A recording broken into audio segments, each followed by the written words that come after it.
Every 2 years I get memes sent to me. Scotland, we're busy this summer, yous are at home, would you mind putting the bins out for us?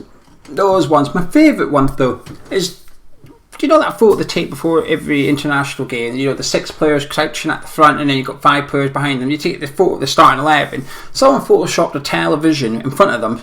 So it looks like the 11 are watching TV. Can't remember the tagline. Something along the lines of how Scotland will be keeping an eye, how Scotland will be participating at the World Cup this summer. Something like that. Anyway, that meme is so old.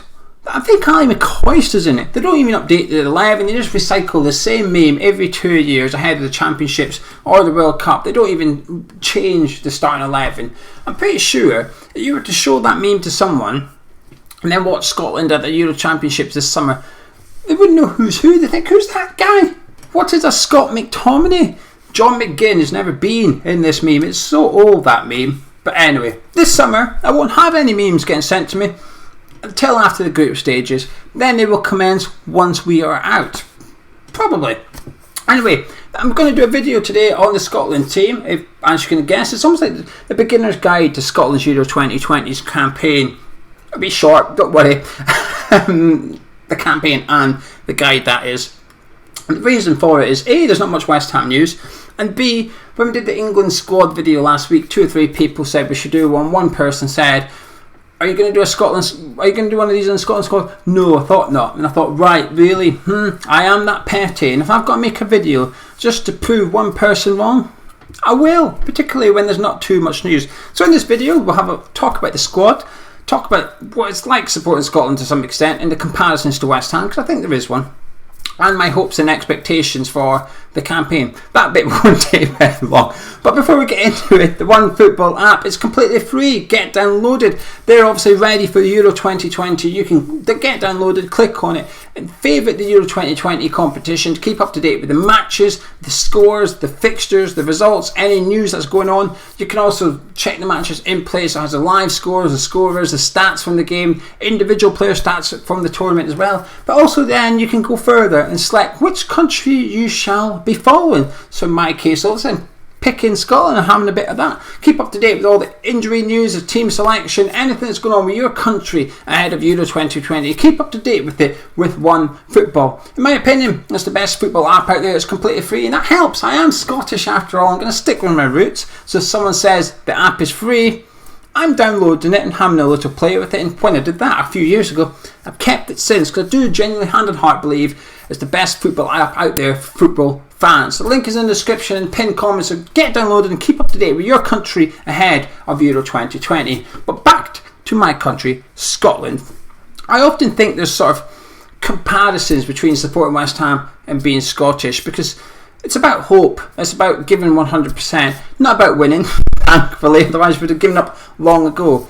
And what's the chances this summer West Ham qualify for the Europa League and Scotland are way to play their first major tournament since 1998. 1998, that's how long ago it was. I was just a little boy back then when I didn't understand football. Arguably, still don't. I don't remember it. I don't remember the World Cup 98. I certainly don't remember 96. The only thing I remember from 96 is not even because I've seen it there and then, is Gaza's goal lobbing it over Colin Henry's head. I've seen it more and more today as well, thanks to Phil Foden's haircut looking like Gaza. It's meant that the Gaza goal was getting recycled, just like the meme earlier on.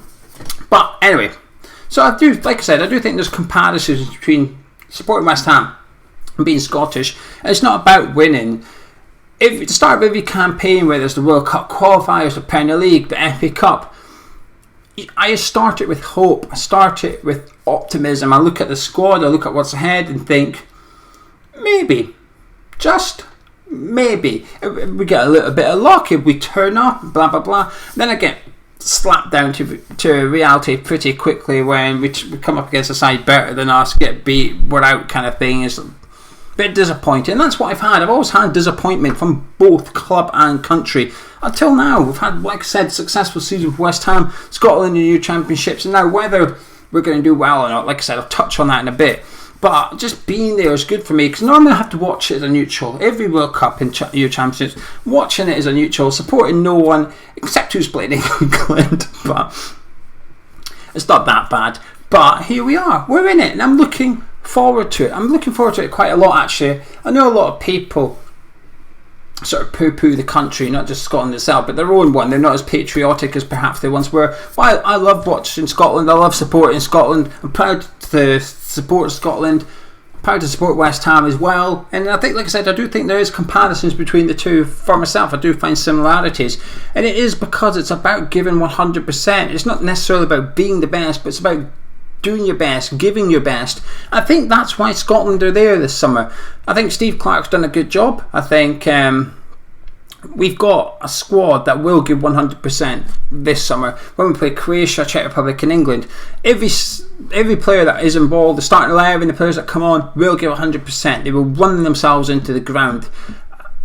And this summer, compared to previous squads of Scotland, we've got a little bit of quality. Not much, and we are lacking in some areas, but generally we've got some good players now. We will be organised, we will be hard to break down too. We won't score many goals, and that is one of our biggest problems, our lack of goal threat. But you just never know. Like I said, I do enter the Euros with a little bit of hope. We will play 3 at the back. In case you don't know, Scotland, we will play a formation of sort of 3-5-2, back 3.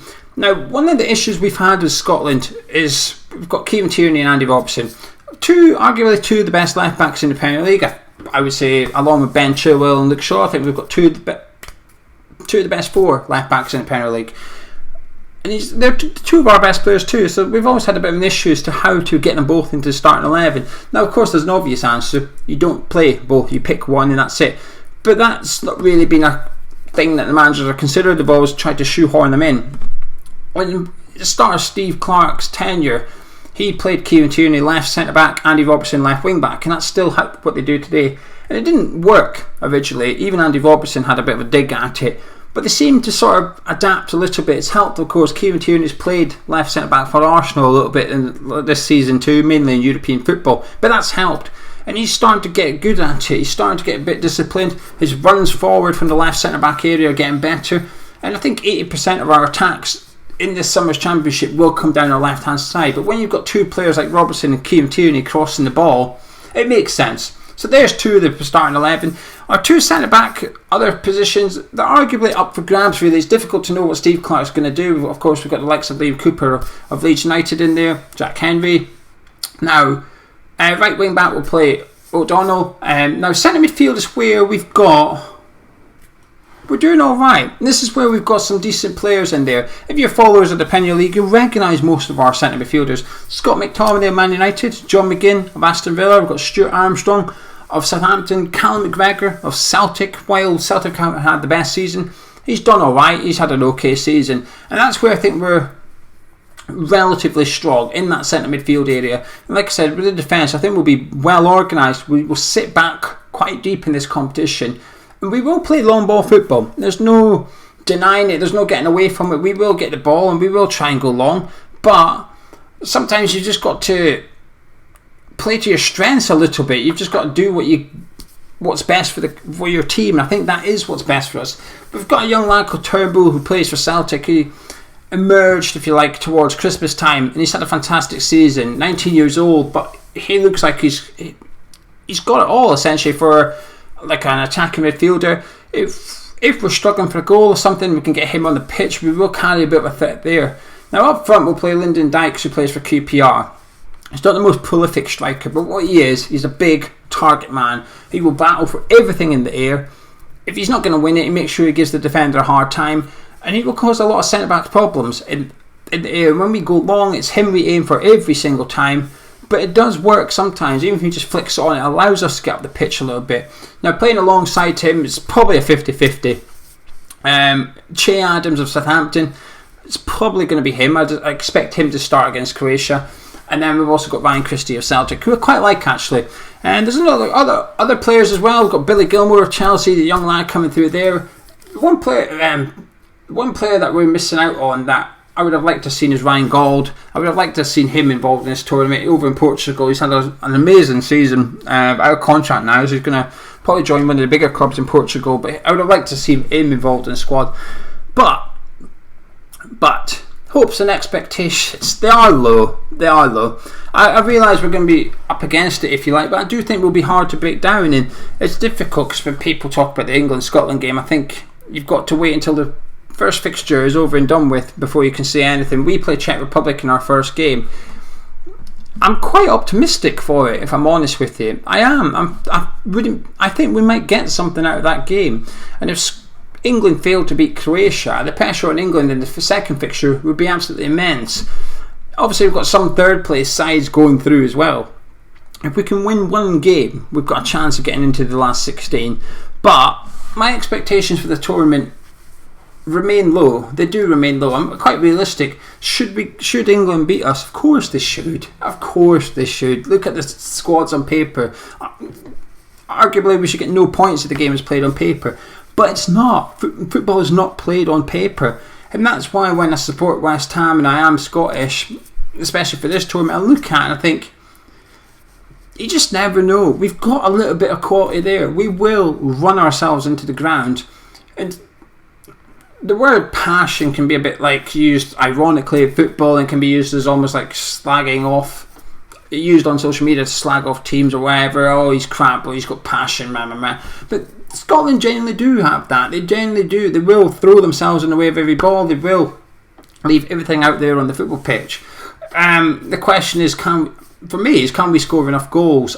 That's my worry. My worry for Scotland ahead of the summer is getting the goals. I think, if you look at our recent fixtures, if you like, I think we're unbeaten in 5, but we've only won 2, Luxembourg and Faroe Islands, so it depends how you want to look at it. Saying that, in the friendlies, while Luxembourg was 1-0 against 10 men and stuff, that's not Scotland's fault though. There was a defender did a stupid thing, getting sent off kind of thing, and it sort of ruined the game for Scotland as well, because it then wasn't really a competitive friendly anymore. It wasn't enough to sort of try and test the players. And the one thing I'm sort of glad about, if you like, compared to England, like I said, ability of players or anything, you can't compare. However, I just feel that we're a lot more organised. Everyone knows the formation we're going to play, but that's not always a bad thing. Everyone knows how to play that formation that's involved with Scotland as well. We don't change. We have that formation. That's how it works. That's what we're doing, kind of thing.